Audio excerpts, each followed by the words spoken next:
Reverendíssimo Padre Nilci, presidente desta celebração eucarística, queridos irmãos e irmãs presentes nesta Igreja Matriz de Santa Rita de Cássia, internautas que nos acompanham pela Radioativa Comunicações e pela rede Santa Rita de Comunicações. Hoje chegamos ao 7º domingo e o livro do Levítico vai dizer que Deus elegeu, escolheu, separou para si um povo, o povo de Israel. E Ele fez aliança com esse povo e o chamou para participar da sua santidade. Quando nós olhamos hoje quem é o povo de Israel, continua sendo o povo escolhido de Deus. Mas quem é o povo escolhido de Deus? Somos todos nós. Deus nos escolheu, Deus nos chama, como diz essa leitura, para participar da sua santidade, para ser santo como Ele é santo. Mas quando a gente fala de santidade hoje, é esquisito, soa estranho. Muita gente pensa que santo é como se fosse extraterrestre, coisa do outro mundo, que não se mistura com os irmãos, que não vive os prazeres da vida. O santo não vê televisão, o santo não joga bola, o santo não ri, o santo não tem alegria. Está tudo errado. Não é esta santidade que Jesus veio mostrar a nós. Aliás, eu não sei se vocês sabem, já ouviram, muitos falam, os teólogos, estudiosos, qual que era a grande dificuldade das pessoas da época de Jesus aceitar que Jesus era Deus. Sabe por quê? Porque Ele era humano demais. Jesus era muito humano. Jesus dormia, Jesus comia, Jesus ficava bravo, pegava o chicote, Jesus bebia lá com os cobradores de impostos. Então eles olhavam, mas não pode ser santo. E ainda hoje tem gente com esse pensamento. Então, ser santo não é conquistar o céu fazendo golpes de renúncia, de sacrifício. O sacrifício e a renúncia faz parte da caminhada do cristão.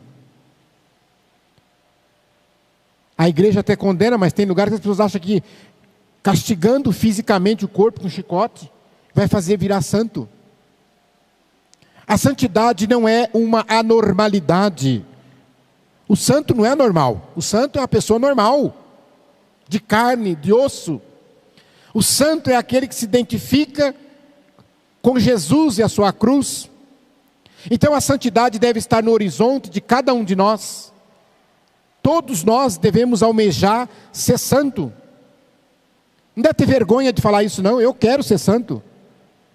Não estou dizendo que eu sou. Eu quero ser. E vou lutar cada dia para isso. Todos nós. Ah, mas o meu passado. Isso aí é coisa que fica pondo na tua cabeça para você não aceitar. Mas esquece, porque o teu passado, a multidão dos pecados confessados, está coberto pelo sangue de Jesus na cruz, está remido. Já foi pago o preço. Então, a cada minuto da tua vida, procure construir a trilha da santidade. Eu gosto muito de uma frase do Papa Francisco, que ele diz assim: o santo não é aquele que não se suja, porque todos nós sujamos na lama do pecado. Tem uns que até se lambuza. Mas aí o Papa diz assim, repetindo: o santo não é aquele que não se suja, mas o santo é aquele que se lava. Sujou? Lava. Então, ou seja, cometeu pecado, procura o sacramento da igreja, a penitência, procura a Eucaristia, a participação na missa, a vida de oração, e aí você se santifica e pega o caminho de novo. E seguindo esta linha, Paulo na segunda leitura vai falar: vós sois santuário, porque porque és templo de Deus. Então, deixe a sabedoria do mundo para viver a sabedoria de Deus. E a última frase dessa leitura é muito importante, porque ele vai dizer: tudo é vosso. A gente tem mania de apossar das coisas, né? O meu carro, a minha casa, o meu trabalho, a minha escola, a minha mãe, o meu pai, a minha mulher, o meu marido, não é assim? A gente é dono de tudo. Aí essa frase está dizendo: tudo bem, tudo é de vocês. Mas, olha que bonito ele vai dizer, o apóstolo Paulo: tudo é vosso, mas vós sois de Cristo, e Cristo é de Deus. Então todas essas coisas são de Deus. E é por isso que ele chama a atenção o ser santuário de Deus. Então aí vem uma pergunta: como é que está a nossa família, no nosso trabalho, no nosso lazer? Será que aqui na nossa comunidade paroquial nós somos solidários, nós somos acolhedores, nós buscamos viver essa santidade com gestos de partilha, de doação? Ou será que somos uma comunidade dividida, fragmentada, uma comunidade onde um vive a falar mal do outro, cheia da busca de interesses pessoais? Aí não estaremos sendo santuário de Deus. E aí nós chegamos ao Evangelho. Vocês lembram que eu falei há uns domingos atrás? No capítulo 5 de Mateus, que nós estamos lendo nesses domingos, nós temos lá 5 discursos. Então, fazendo uma retrospectiva, o primeiro discurso que nós falamos aqui, o Sermão da Montanha, vocês lembram? Sermão da Montanha, uns domingos atrás, lembra sim. Depois, o segundo discurso, do sal e da luz. Depois, domingo passado, Jesus falava do adultério, falava do divórcio, falava que não quer a tua oferta se você tiver de mal com o irmão. Jesus falava de cortar a mão, arrancar o olho. É o discurso da semana passada. E hoje Jesus continua um outro discurso, ainda dentro desse capítulo 5 de Mateus, mas difícil, né, da gente poder compreender aonde Jesus quer chegar. Mas ele começa trazendo para nós 3 pensamentos importantes. Primeiro, amar os vossos inimigos. Segundo, fazer o bem a quem nos odeia. Terceiro, rezar pelos que perseguem. Amar, fazer o bem e orar. Mas ele começa o seu discurso revogando, dizendo: a lei do talião, a gente fala lei do talião, a gente lembra, olho por olho, dente por dente. O que é a lei do talião? A lei do talião são alguns preceitos jurídicos que foram encontrados pela primeira vez no Código de Hammurabi, lá na Mesopotâmia, quase 1000 anos antes de Jesus Cristo nascer. Então lá se dizia assim: quem comete um crime e prejudicou o outro, tem que sofrer a mesma pena, ou seja, ter o mesmo sofrimento que o outro. Então prestem atenção. Então, se alguém matou o filho do vizinho, na lei do talião não seria matá-lo, não, é matar o filho dele, para ele sentir a dor que o vizinho está sentindo pela perda do filho. Por isso que ele fala: você arrancou um dente meu, agora eu vou arrancar um dente seu. Olho por olho, o meu olho foi, então agora vai o seu. É isso que significa a lei de talião. E Jesus vai dizer não. Porque a lei de Jesus, ela é o amor, o perdão, a misericórdia. Por isso que é esquisito falar para a gente amar os inimigos. Porque amar os amigos é fácil. A mãe e o pai dizem: eu amo meu filhinho, eu amo minha filhinha. Ué, mas aí até as pessoas ruins também amam seus filhos. Até os maus amam seus filhos. Então, que vantagem você tem? E é isso que Jesus está dizendo. É para amar os inimigos. Mas esse amar fica difícil, porque quando a gente fala do amor, a gente pensa no amor humano, o nosso amor. E não é esse amor que Jesus está falando. É o amor de Deus. Porque quando nós ouvimos na liturgia, amar ao próximo como a ti mesmo, a gente sabe que no Antigo Testamento esse é o mandamento. E está aí até hoje. Na palavra de Deus. Mas Jesus revogou. Porque Jesus diz assim: amai-vos uns aos outros, como eu, Jesus, te amo. Aí a coisa complica. Jesus está dizendo para a gente amar o outro com o amor dele. O amor de Jesus. Pode olhar na Bíblia, João, Evangelho de São João. Amai-vos uns aos outros como eu, Jesus, vos amo. E é esse amor de Deus que consiste esse mandamento, é conseguir olhar para aquele que é o inimigo, para aquele que nos prejudicou, para aquele que me fez perder o emprego, para aquele que destruiu o meu casamento, e conseguir ver nele alguma coisa de bom.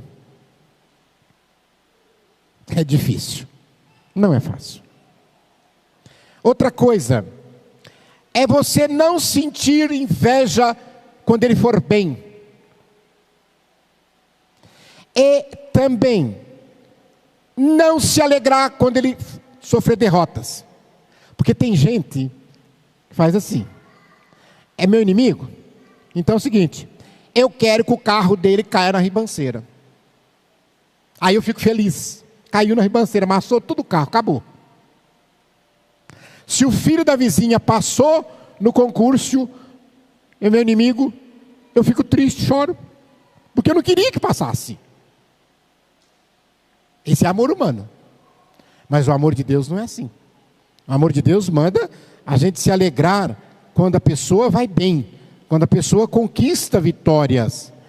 E também vai no sentido de estar se preparando para reatar a amizade. Ninguém nasceu inimigo de ninguém. Então, reatar essa amizade. Porque a lei de Deus é o amor. E quem ama não enxerga defeito no outro. Deus nos ama. Ele olha para nós, o seu amor cobre a nossa multidão de pecados. O nosso amor humano é mas apesar de ser assim, quando vocês amam de verdade uma pessoa, a gente não releva um monte de coisa. A gente parece que a pessoa fica bonita fisicamente. Às vezes é feia, coitada, mas a gente acha bonita. A pessoa às vezes é má, mas a gente acha que ela é boa. A gente começa a ver coisas boas. Porque a gente ama. Senão a gente não enxergaria isso. Então o que Jesus está pedindo para nós, às vezes você vai ser chamado de bobo. Ela vai ser bobo, perdoou. Porque nós vamos ser incompreendidos. Rezar pelos inimigos, meu Deus, que coisa de doido. Sim, rezar pelos inimigos.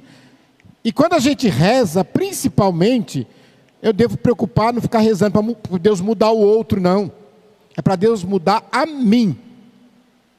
A minha pessoa deve mudar para olhar o outro diferente. Para conseguir entender as limitações do outro. Então Deus, quando eu rezo, às vezes eu rezo para Deus mudar o outro, mas quem está precisando mudar sou eu. Aquele marido que reza porque a mulher é brava. Ou a mulher reza porque o marido é bravo. Mas às vezes ele está dando motivo para ela ficar brava. Então é ele que tem que mudar o comportamento dele, aí ela não vai ficar mais brava. E por falar em rezar pelos inimigos, aqui tem um X da questão, né? A gente pensa que, quando eu falei, reza pelo mal, é para oração de bruxaria, né? Para acontecer o mal do outro. Aí tem gente que pensa que não. Mas, por exemplo, no campo do estudo das religiões, nós sabemos que de repente você conversa com algumas pessoas e diz assim: olha, aqui nós não fazemos trabalho para o mal. Aliás, só fazemos para o bem. Ora, então tem alguém que faz para o mal. E tem gente que paga. Não estou falando inglês para vocês, estou? Tem gente que paga. Eu vou pagar, quanto que é? 300, 500 reais pago. Para você fazer um trabalho, para ela largar do marido dela, ficar comigo. Fazer um trabalho para o filho dela morrer. O que é isso? Totalmente contrário àquilo que Jesus quer ensinar para nós do seu plano de amor. E eu digo, se Deus é amor, é da sua natureza amar. Deus não consegue não amar. Não pensa você, eu cometi um pecado, eu matei uma pessoa, eu roubei, eu cometi adultério, então Deus não me ama mais. Não, Ele continua te amando, porque é da natureza dele te amar. Nada faz Deus parar de te amar. Nenhuma atitude sua. Você pode ter deixado de amar Deus, você pode se afastar de Deus, mas Ele jamais deixará de te amar. A gente diz assim, filho de peixe, peixinho é. Se Deus é o santo dos santos, então nós somos filhos de Deus, somos filhos de santo, tem que ser santo. Tem que brigar pela santidade. Tem que lutar pela santidade.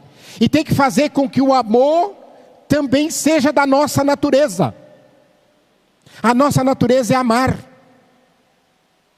E aí quando eu digo a nossa natureza é amar, eu conto uma historiazinha aqui. Eu não sei qual que é o bicho, mas eu vou inventar um bicho aqui para vocês. Você já deve ter escutado isso. O escorpião estava na beira de um rio. O escorpião não sabe nadar. E ele tinha que atravessar a correnteza. E ele pensou, vou morrer afogado. Aí o escorpião ficou lá pensando, como é que eu vou atravessar? Nisso ele vê um pato. Não sei se é pato, mas parece um pato lá. E o escorpião chegou para o pato e disse, senhor pato, o senhor não me dá uma carona para atravessar o rio até o outro lado? E o pato falou, mas como dar uma carona? Não, eu subo nas suas costas, e o senhor nada e me deixa do outro lado. O pato pensou, olhou para o escorpião e disse assim, mas o senhor não vai me picar? O escorpião, não, jamais, você está me fazendo um bem, não vou te picar. E assim foi, o escorpião subiu nas costas do pato, e foi nadando, e chegou na outra margem do rio.